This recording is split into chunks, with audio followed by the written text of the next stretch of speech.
Amahoro y'Imana bavandimwe, nimuze dusome ijambo ry'Imana. Uyu munsi turasoza igitabo cy'ibarura, turasoma duhere ku mutwe wa 34 tugeze ku mutwe wa 36 w'iki gitabo nyine cy'ibarura muri Bibiliya Ntagatifu. Imbibi z'igihugu cya Kanahani. Uhoraho abwira Musa ati, dore ibyo uzategeka Abayisiraheli. Mugiye kwinjira muri Kanahani, icyo ni cyo gihugu mwahawe nk'umugabane.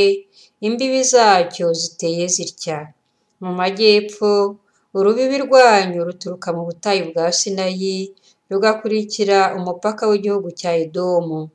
Iburasirazuba, urubibi rwanyu ruva ku mpera y'inyanja y'umunyu rukigobya mu majyepfo y'umuzamuko w'Akarabimu, rugaca i Sini, maze rugahinguka i Kadeshi Barineya, rukongera rukerekeza i Hasari Adari, rugaca ahitwa Asimoni, maze rukiheta rugana mu mugezi wa Misiri, aho ruhurira n'inyanja. Iburengerazuba ho, inyanja nini niyo izababera urubibi. Urwo ni rwo rubibi rwanyu iburengerazuba. Mu majyaruguru, muzashinga imbago z'urubibi rwanyu muhereye ku nyanja nini, mugeze ku musozi wa Hori. Nimuhava, mukomeze i Lebo Hamati n'i Sedadi, mugane i Zifironi, maze muhagararire i Hasari Eyinani. Urwo ni rwo rubibi rwanyu rwo mu majyaruguru. Iburasirazuba, muzashinga imbago z'urubibi rwanyu guhera i Hasari Eyinani kugera i Shefami, mumanuke kuri Rivira iburasirazuba bwa Ayini, maze mukomeze mugere ku misozi iri mu burasirazuba bw'inyanja ya Kinereti, mwongere mugere kuri Yorodani, maze muhagararire ku nyanja y'umunyu. Icyo ni cyo gihugu cyanyu n'imbibi zacyo zigikikije. Musa aha Abayisiraheli amabwiriza agira ati, icyo ni cyo gihugu muzagabana mukoresheje ubufindo.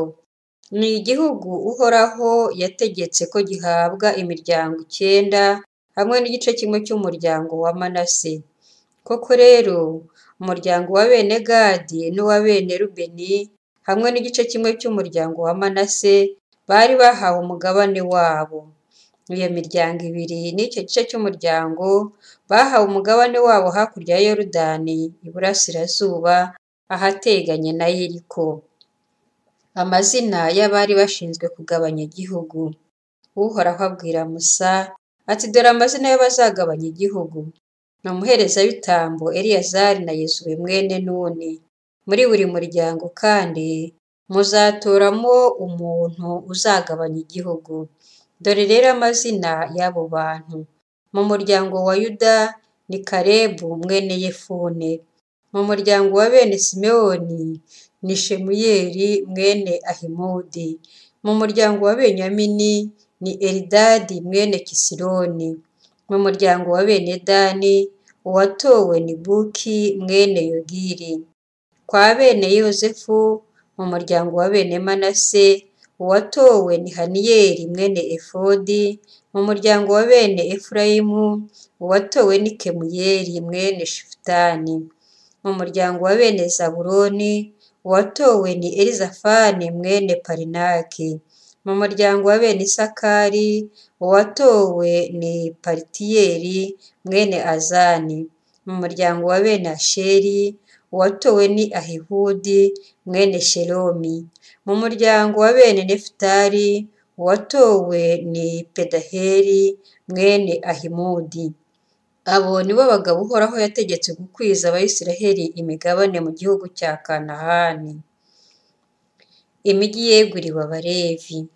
Uhoraho abwira Musa mu bibaya bya Mowabu hafi ya Yorodani, ahateganye na Yeriko, ati, tegeka Abayisiraheli ko ku mugabane wabo bahaho Abalevi imijyi yo guturamo.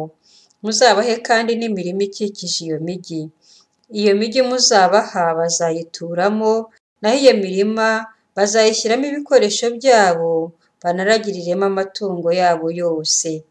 Imirima ikikije iyo mijyi muzaha Abalevi izaba ituruka ku rukuta rw'umujyi igere mu mikono 1000 impande zose. muzaturuka inyuma y'umugi mu ruhande rw'iburasirazuba mupime imikono 2,000, mu majyepfo mupime 2,000, mu burengerazuba naho mupime imikono 2,000. Uwo mugi muzaba muwugoteye hagati. Iyo niyo mirima izaba ikikije imigi Abalevi bazahabwa. Mu migi izahabwa Abalevi, 6 muri yo izaba iy'ubugingo kugira ngo abicanyi bajye bahahungira. Muzongeraho kandi n'indi migi 42, ni ukuvuga ko imigi izegurirwa Abalevi yose hamwe izaba 48.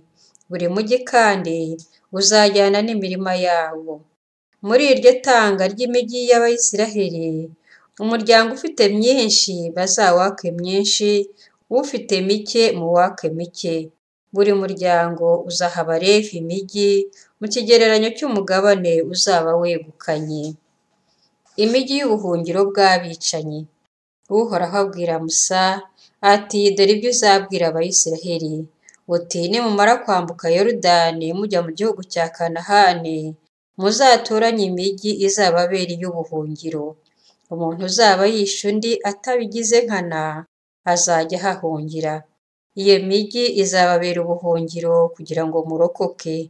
Umwicanyi ntazicwe mbere y'uko acirwa urubanza imbere y'ikoraniro. Muri iyo migi 6 y'ubuhungiro, 3 muzayitoranye hakurya ya Yorodani, naho iyindi 3 muyitoranye mu gihugu cya Kanahani.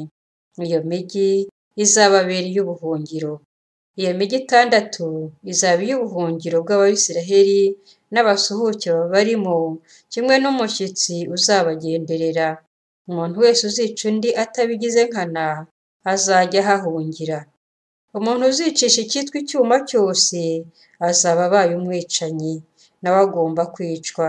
Uzica undi ari uko yamuteye ibuye azaba ari umwicanyi, nawe agomba kwicwa.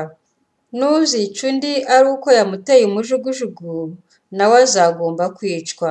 Ugomba guhora ni we ubwe uziyicira uwo mwicanyi nibahura. Umuntu uzahutaza undi abigiranye urwango, akagira se icyo amutera abigiranye ubugome, cyangwa akamukubita abigiranye urwango maze akamwica, uwo uzaba yakubise nawe azicwe kuko ari umwicanyi. Ugomba guhora ni we ubwo uziyicira uwo mwicanyi nibahura. Ariko hari ubwo yashobora kugira ibyago, agahutaza undi nta rwango, akagira icyo amutera nta bugome, cyangwa akamuhamya ibuye rikamwica atamubonye. Niba yabigize nta rugomo, nta n'inaba amwifuriza, ikoraniro rizaca urubanza rikurikije aya mategeko, maze rikiranure uwishe n'ugomba guhora. Uwo azaba yishe, ikoraniro rizamukura mu maso y'ugomba guhora, maze rimusubize aho yari yaracikiye mu mugi w'ubuhungiro. Azawugumamo kugeza ku rupfu rw'umuherezabitambo mukuru wakoreweho umuhango wo gusigwa amavuta matagatifu. Ariko uwo mwicanyi nasohoka mu mugi w'ubuhungiro, maze ugomba guhora akamusanga hanze yawo akamwica, nta cyaha azaba akoze. Uwo mwicanyi rero azaguma mu mugi w'ubuhungiro bwe kugeza ku rupfu rw'umuherezabitambo mukuru. Niyumva ngo yapfuye, azabone gusubira mu isambu ye. Aho muzatura hose, iryo rizababera itegeko rigenga irangiza ry'imanza, uko ibisekuruza bigenda bisimburana. Mu manza z'ubwicanyi zose, umwicanyi azicwe ari uko ashinjwa n'abagabo 2 nibura. Ntihazagire uwo mucira urubanza rw'ugupfa ashinjwa n'umuntu umwe gusa. Ntimuzemere ikiguzi cyo gucungura ubuzima bw'umwicanyi ukwiye urupfu, ahubwo muzamwice. Ntimuzemere ikiguzi kugira ngo mumureke acikire mu mugi w'ubuhungiro, cyangwa agaruke mu gihugu cy'iwabo umuherezabitambo mukuru atarapfa.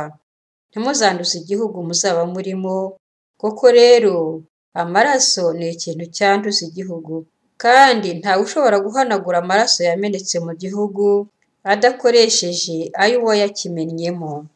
Ntuzanduze igihugu mutuyemo. Ndi Uhoraho, kandi ubwanjye ntuye mu Bayisiraheli rwagati.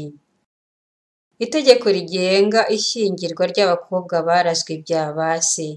Nuko abatware b'inzu ya bene Gilihadi mwene Makiri, umuhungu wa Manase, wo mu muryango wa bene Yozefu, baza imbere ya Musa n'imbere y'abatware b'imiryango ya Isiraheli, baravuga bati, Uhoraho yategetse databuja kugabanya Abayisiraheli igihugu akoresheje ubufindo.